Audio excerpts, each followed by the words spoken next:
Okay, welcome to pretty much the end of this class.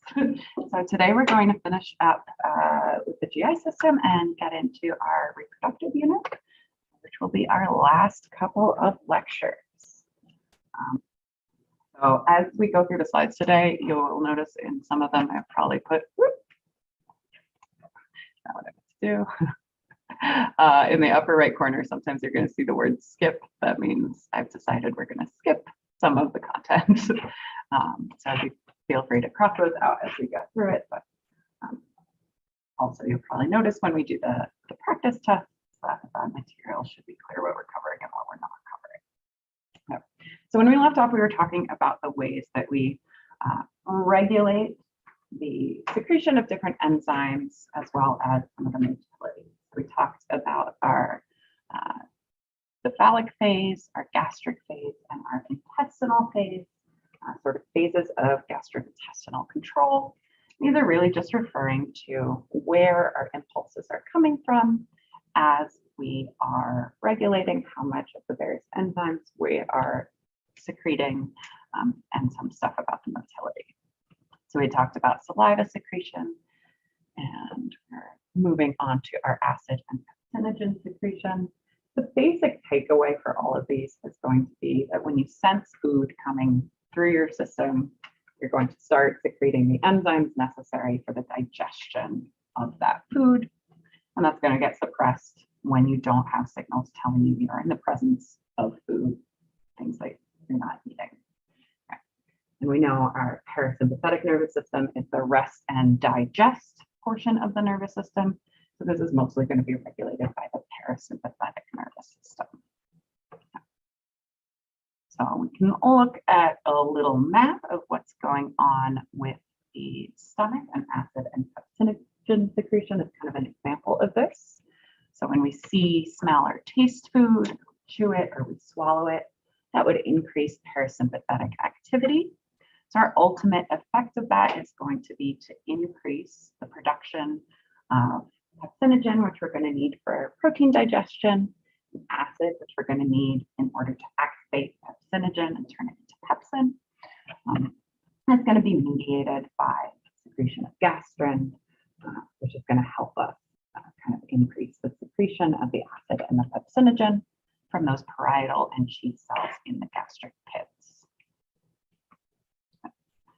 So basically, everything we see, right, is just going to be about some signal, some stimulus telling us that we have food in our presence. So when we were thinking cephalic phase, that was seeing, smelling, chewing food. We think about gastric phase, what type of gastric phase stimulus we could have. That's going to be things like the physical presence of proteins, peptides, amino acids in the stomach, or feeling the distension of the stomach. So we know that the stomach can stretch to accommodate more volume. It does that when you eat something, that has volume, it has to go somewhere, the stomach descends. You can sense that, your body can sense that, and that is also going to stimulate the secretion of our enzymes.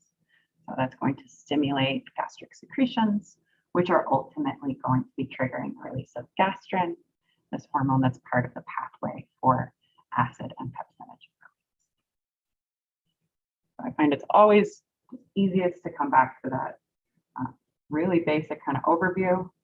We have lots of ways we can know that we've eaten food or that we're in the presence of food. So gastric phase, we're feeling things in the stomach. Really what we're sensing is proteins in the stomach or physical distension. We have receptors that detect that. So chemoreceptors would be sensing that protein content. Mechanoreceptors would be sensing that stretch of the stomach. We secrete gastrin, which tells us to secrete acid and pepsinogen. We can inhibit these things as well. So basically, when we're not eating, we don't want to be secreting a ton of enzymes.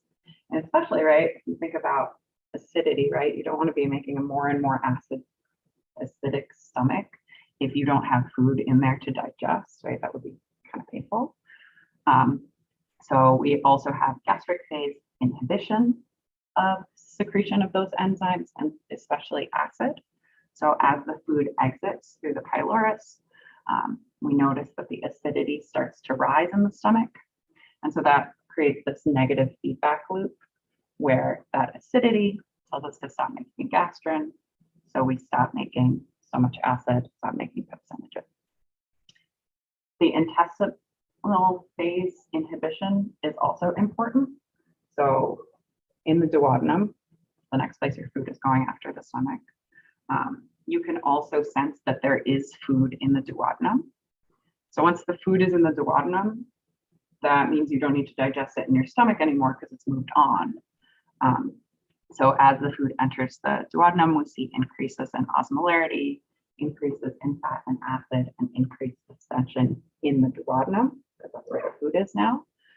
So that's going to go back and inhibit those enzymes and the acid in our stomach, because we know that the food is now in the small intestine.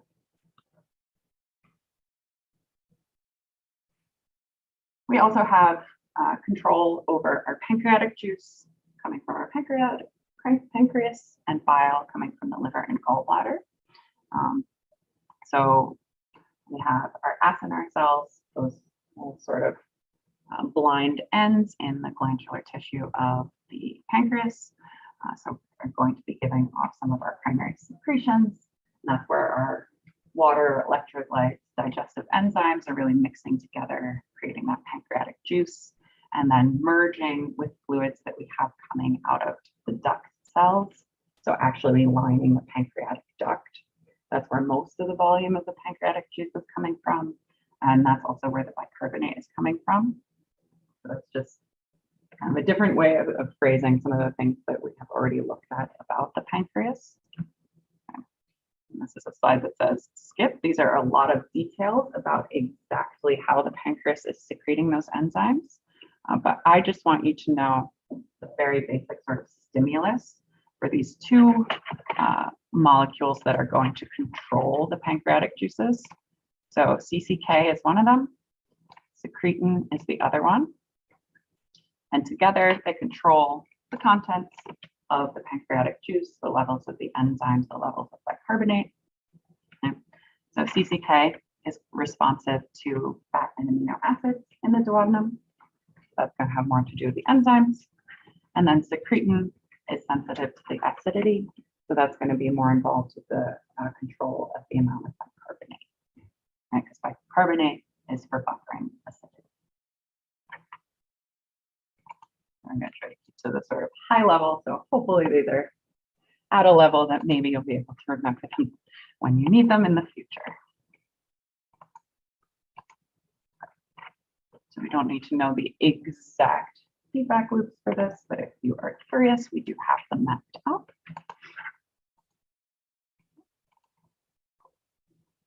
That's about what we want to know about control of these enzymes that we are producing. We're going to move forward into thinking about movement of the GI tract. And really what we just want to understand is that there are two things going on, peristalsis and segmentation, and they're slightly different.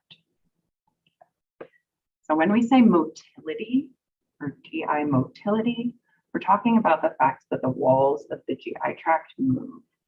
We saw when we were looking at the layers of the GI tract, right, that we have basically two layers of muscle in there, right? Most of this movement is going to be because of contractions of the muscularis externa, so the outer muscles. But we do have a little bit of contribution of the muscularis interna as well.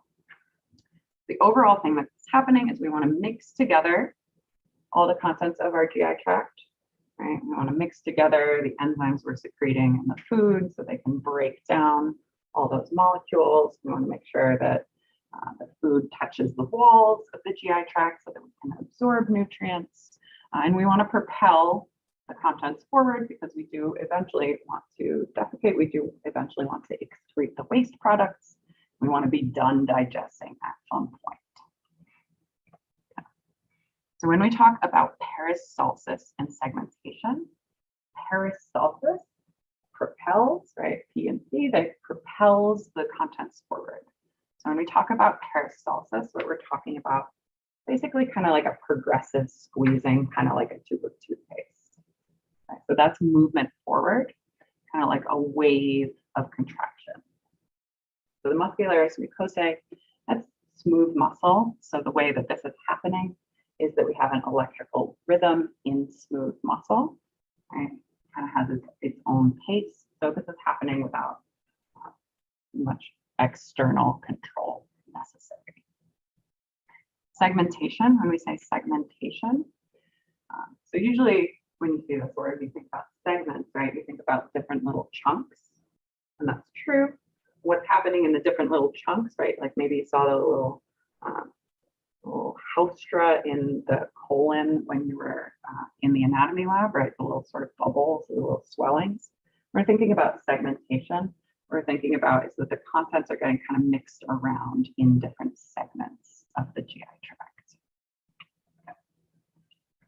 So we are also going to skip exactly which parts of the muscles are doing this, but basically both the circular portions of the muscles and longitudinal muscles are going to be involved in peristalsis, so moving things forward. And we also have the muscles involved in segmentation, and that's mainly like the circular muscles. So you can kind of see how peristalsis is just moving stuff forward, and the segmentation is going to involve kind of moving things back and forth in order to mix everything out. And that's the kind of fundamental high-level idea. The GI tract is not the only place we see peristalsis, by the way. So you may see that word in the future in other places. Even like passage of urine through the ureters is actually through peristalsis. So this is a kind of common way we move things in the body.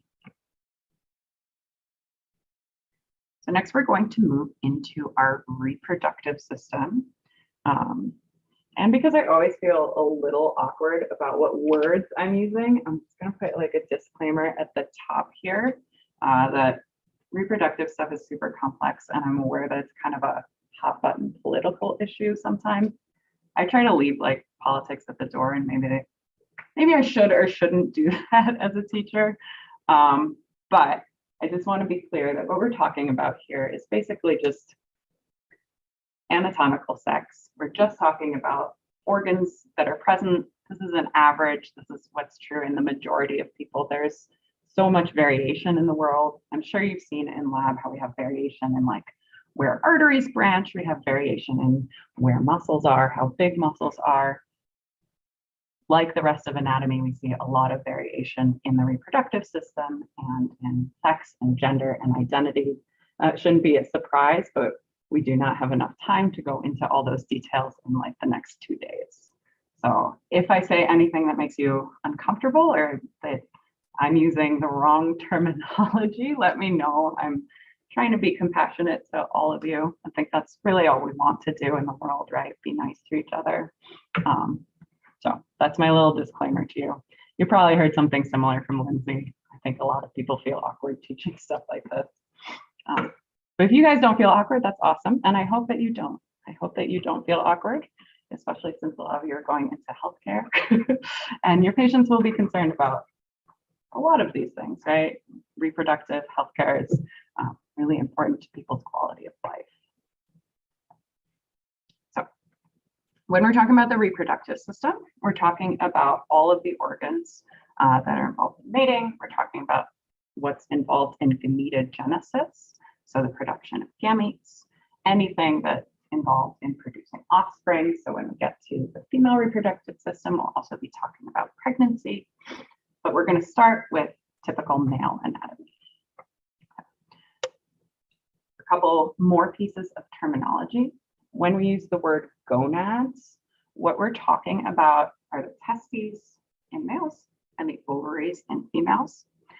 And when we're talking about gonads, what we're focusing on is the production of gametes. So the cells involved in sexual reproduction. So we're really thinking what we think of as sperm and egg cells. What's going to be made in the gonad, those are our gametes.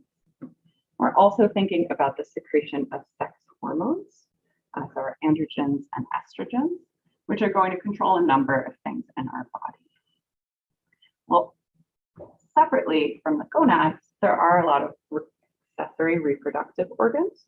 So organs that we also need in order to reproduce and have normal sexual function. So we'll look at a couple of those as well. So the sex hormones, testes produce androgens. So that root, whenever you see andro, means male. So androgens come from the testes.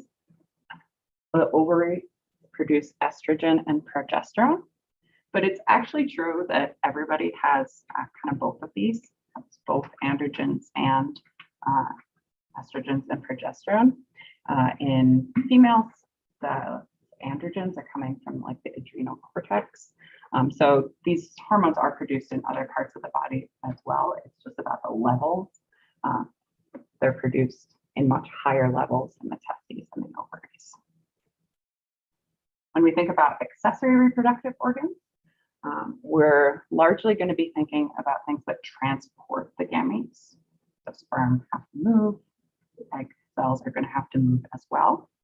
And there are also going to be glands involved that secrete fluids that help support the gametes, help move the gametes, help lubricate.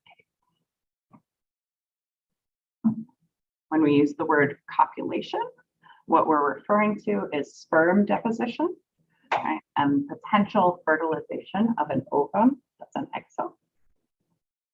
After fertilization, so if we fertilize an ovum, pregnancy or gestation will occur.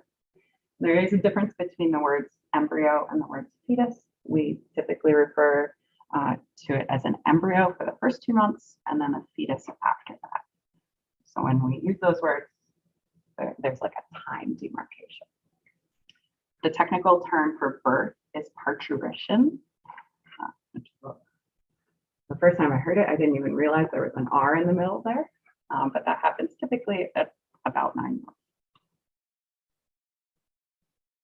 Right. So instead of talking about all of that first, we're going to start, well, in a way, we're going to start at the beginning.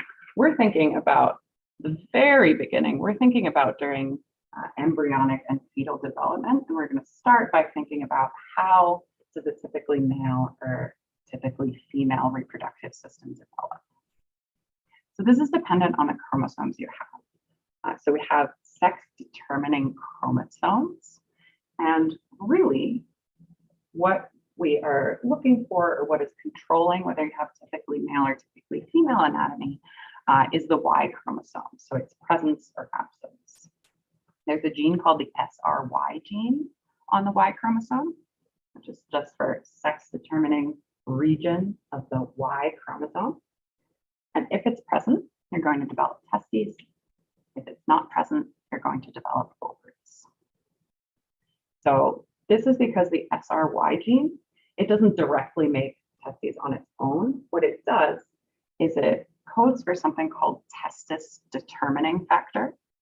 So like determining whether you will produce testes. So there's kind of like a domino effect, right? So SRY gene codes for testis determining factor, which causes you to develop testes. If you don't have this, ovaries develop. So basically sort of the blueprint for the generic person is actually female, right? So it requires a change. It requires the presence of a gene to develop male anatomy. So you'll see like people who are intersex, right? They may have this gene, but not have the receptors for some of these factors. It's actually super interesting. So sex differentiation is ultimately controlled by hormones. And in an embryo, so early on in development, we refer to it as sexually indifferent, meaning it has the precursors to both male and female structures. So Wolffian ducts, that's the word for the precursor to the male tract. Mullerian ducts are the precursor to the female tract. So in an embryo, you'd have both.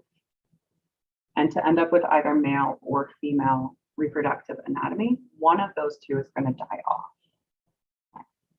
So what happens in sex differentiation, if we have the testes present, so we have an SRY gene on the Y chromosome, it produces that testis determining factor. You develop testes, then those testes are secreting hormones. This is all happening during development, right? So this is all way before birth. You have those testes secreting hormones. Specifically, you're secreting from those testes testosterone and something called Mullerian inhibiting hormone, or MIH. Now, testosterone is going to stimulate the development of the Wolffian ducts, so they're going to mature, grow, start to differentiate. Mullerian inhibiting hormone does what it says on the tin, right? So it's inhibiting the Mullerian ducts, which were the female reproductive tract. Right? So Mullerian inhibiting hormone present if you have testes, it inhibits those Mullerian ducts, so they start to die off. If there are no hormones, no testosterone present, this means you don't have a stimulus for the development of those Wolffian ducts, and you're not inhibiting the Mullerian ducts. So in that case, the Mullerian ducts continue to grow, basically. And that's how the female anatomy develops. You don't need to know the details, but if you were curious about what this looks like, where they are, that's where they are. So what structures you have and what hormones you're producing changes over time, right? So over the course of a human lifespan, you're going to undergo many different changes in your anatomy and in your hormone levels.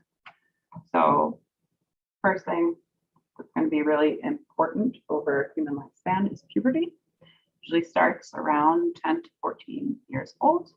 And this begins the sexual maturation of humans. The reproductive organs during puberty start to mature. So this is the point at which they're going to become more able to produce gametes. And secondary sexual characteristics, which are kind of the things that we observe, start to develop during puberty. As we reach sexual maturation in females, the reproductive system starts to cycle, right? So people start to get their periods, right? And then later in life, women are going to undergo menopause. So female reproductive capacity degenerates later in life, but that's not true in males. So there's no, as far as I know, male correlate of menopause.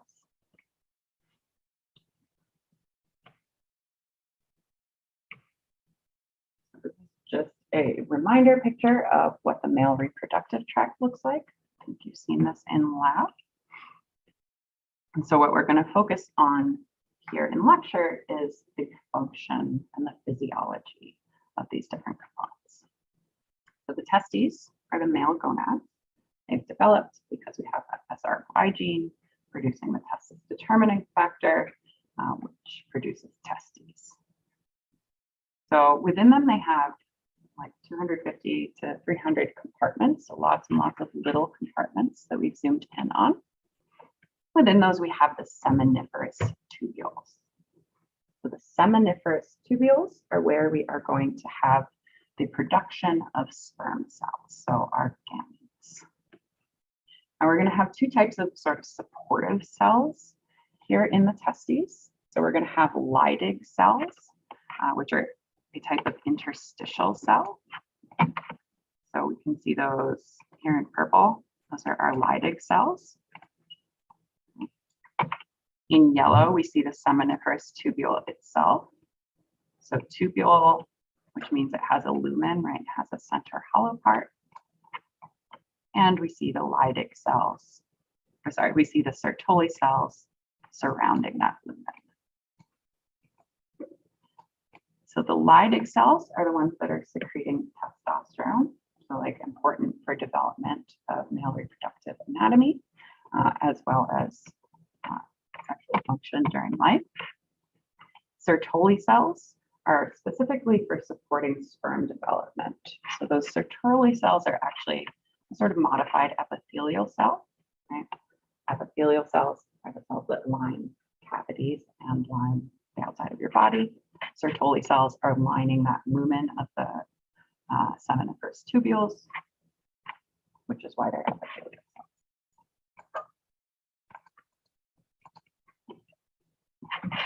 We're going to skip this a little bit, but we see that word peristalsis again, right? So this is another place in the reproductive anatomy that we would see this process of peristalsis, which is just that sort of muscular propelling of something forward. So instead, we're going to zoom in a bit more on those Sertoli cells. So the Sertoli cells surrounding and composing the border of those seminiferous tubules are secreting something called luminal fluid. So luminal fluid, fluid that you'll find in the lumen of the seminiferous tubules. They're also secreting something called androgen binding protein. And ultimately, what our goal is here in the seminiferous tubule is to kind of have a steady level of androgens in the lumen. So we're trying to keep almost like a homeostatic process, right? We're trying to keep appropriate levels of these hormones. So the Sertoli cells and the androgen binding protein are helping with that. The Sertoli cells are also a target cell. So they're going to respond to testosterone and this other hormone called FSH. So they're going to respond to testosterone and FSH. And in response, they're going to secrete chemicals that stimulate spermatogenesis, or the development of sperm. They also have their own negative feedback loop, specifically to turn off that FSH signal. So that FSH that was partially helping stimulate spermatogenesis. You know that we want to have steady levels of things in the seminiferous tubules. So they're also secreting inhibin, which loops back and kind of turns off that FSH signal.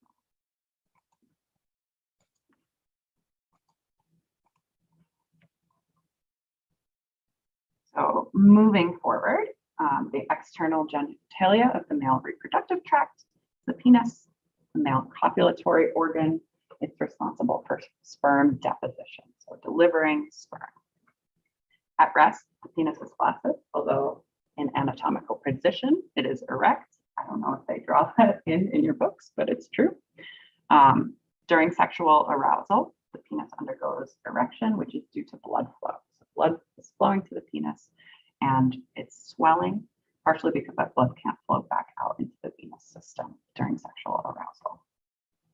This continues until ejaculation, when the sperm gets ejected through the urethra. So another important part of this process actually is using sphincters to constrict the urethra so that urine is no longer traveling through the urethra and instead the sperm can. The external genitalia also include the scrotum. So the scrotum is suspended beneath the penis. The testes are inside the scrotum. And this is because sperm require a very specifically lower temperature. They can't develop at body temperature. If you've ever seen that, like super tight pants or hot tubs or something are bad for them. This is what they're talking about. The sperm, in order to develop, need to be slightly cooler than body temperature. And this is not true of egg cells, so not true for an ovum, which is why the ovaries are able to be housed internally.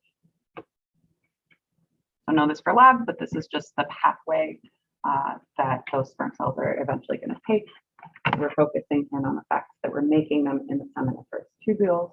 We're going to talk about ejaculation, so we'll talk about the end point as we go through the vas deferens and ultimately through the penis and urethra. But there are a number of different steps we need to use to get there. We also want to know about the glands involved.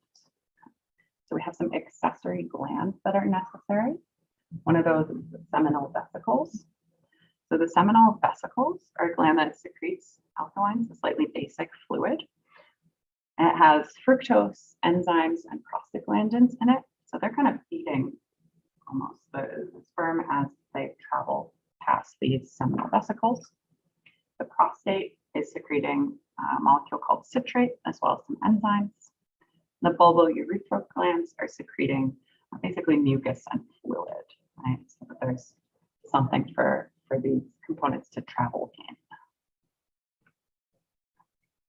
And here are just a couple of selected actions of androgens, testosterone in males.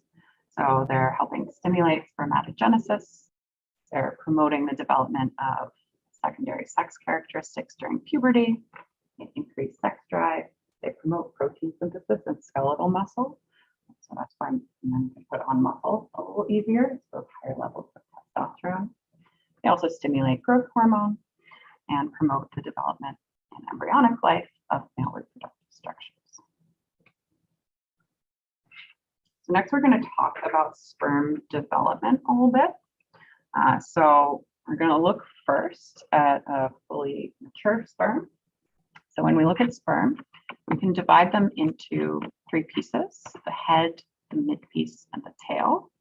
Okay, so we're dividing like here, here, and here.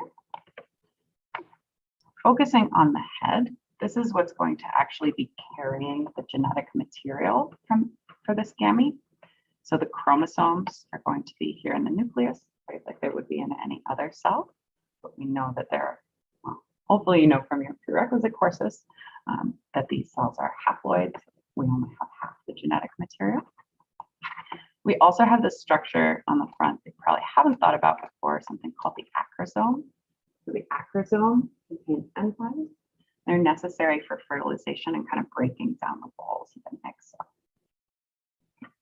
In the midpiece, we have mitochondria. So sperm need energy in order to swim. So we see a lot of mitochondria here in this midpiece. And then the tail, the end, is what produces whip-like movements to actually do the swimming. So our sort of cellular machinery is up here in the head and midpiece, and the tail is kind of like modified cytoskeleton type structures here in this flagella. Okay. So sperm development. So we want to differentiate between some of these words, especially.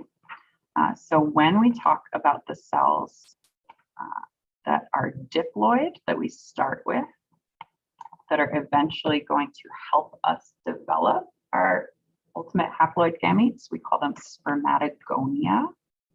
And note that onia ending, because we're going to see a parallel to this in the female reproductive system as well. Then we have a series of spermatocytes, right? Spermatocytes. We have spermatotids that are haploid.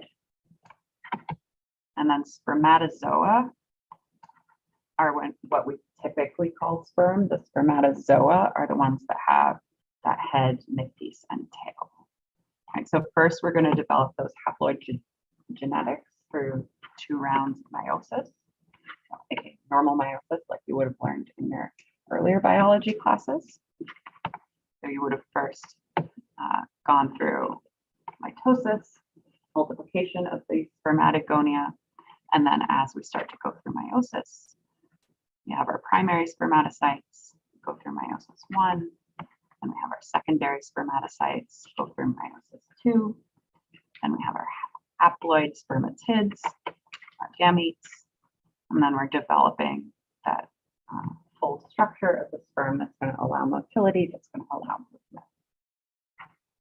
Basically, I want you to know these, be able to differentiate these terms. I'm not going to quiz you on the specifics of meiosis, not because it's not important, but because hopefully you have covered it already. We're trying to go from full complement of genetic material, diploid, to haploid, because that's how sexual reproduction works. That's how we get to mix up genes. So we call this process spermatogenesis. And spermatogenesis is occurring from kind of outside in. So I'm going to flip back to that previous slide just to show you what I mean. So what we're looking at the bottom of this image is the lumen. So that's the inside of the seminiferous tubule, right? So what we're looking at is one Sertoli cell here next to another Sertoli cell, but we'd have them all the way around. Just draw circles. And so the spermatogonia, those diploid cells, are located up at the outside at the basement membrane. And as our sperm eventually develop, we want the sperm in the lumen, because that's what connects all the tubes, right? We're eventually going to try to get the sperm out of the body. So they need to be in this hollow part. So as we're going through meiosis, we're physically traveling through different areas as well. So that's what that means about spermatogenesis occurring from the basement membrane to the lumen. Now, we do want to realize that we don't like use up our spermatogonia. Spermatogonia is plural. Spermatogonium is just referring to the fact to one. So those are the same structure, just plural versus singular. So we're leaving behind a spermatogonium as one of them is going through spermatogenesis and producing sperm. We're leaving behind a spermatogonium so it can split into two spermatogonia again, so that we can have continual sperm production. So we don't like run out of sperm. And that's going to be a feature of the male reproductive system. You don't run out of sperm over the course of your life, but we're going to see that that's different than in the female reproductive system, where there are a limited number of egg cells you can produce. So the sexual response is controlled by the autonomic nervous system. So remember, that's our sympathetic and our parasympathetic nervous system, right? Those two together compose our autonomic nervous system. We're also going to have some spinal reflexes involved. We can think about the sexual response in males as having three phases. So first is erection and the swelling of the tissue. And we have emission as sperm start to flow. And we have ejaculation as sperm and fluid exits the penis. So these are under control of different parts of the autonomic nervous system. That first phase, erection, is under parasympathetic control. And then the next two phases, the emission and the ejaculation, are under sympathetic control. So we're going to have stimuli that first activate the parasympathetic nervous system and then activate the sympathetic nervous system.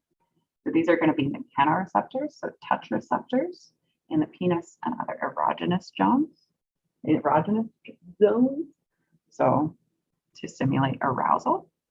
And then we're going to have also descending signals from higher brain centers, so like basically your thoughts, right, are also a stimulus for these phases. So we can, never mind, I wrote a script on this one. If you want, you can follow what our signals would be and how we'd get all the way through this pathway.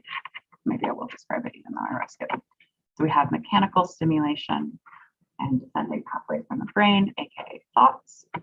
In the spinal cord, we're decreasing sympathetic activity to the penis and increasing parasympathetic activity in response to these signals, which causes smooth muscle to relax.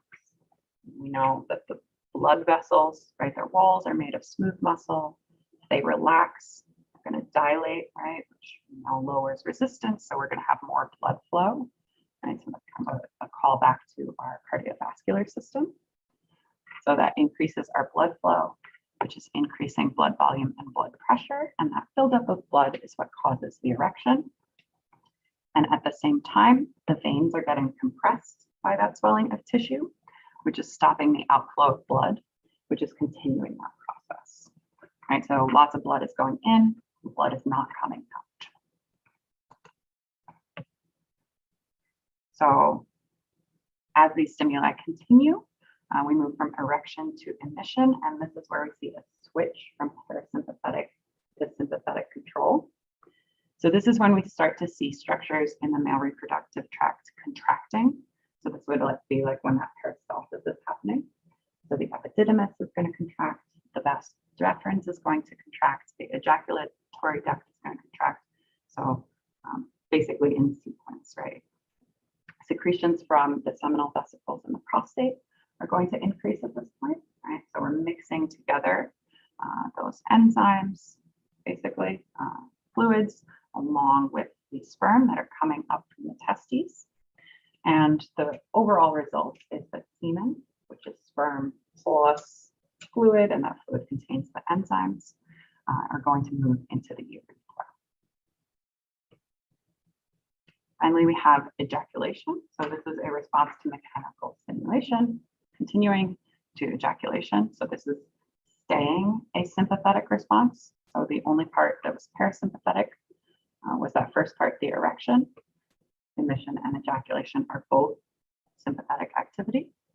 So we're going to have now contractions of smooth muscle in the urethra, right? So we moved the sperm into the urethra along with our fluids. We have semen in the urethra, and then during ejaculation, we're now going to constrict the urethra sequentially, as well as skeletal muscles at the base of the penis. As this happens, the urethral sphincter is going to close the internal one, preventing urine from traveling into the urethra as the semen is moving out. And so the ultimate result is that semen moves through the urethra and out of the body. Great. We're actually going to stop a little earlier because I managed to get through the packet faster than I thought. Maybe I didn't need to skip on so many slides. Oh well.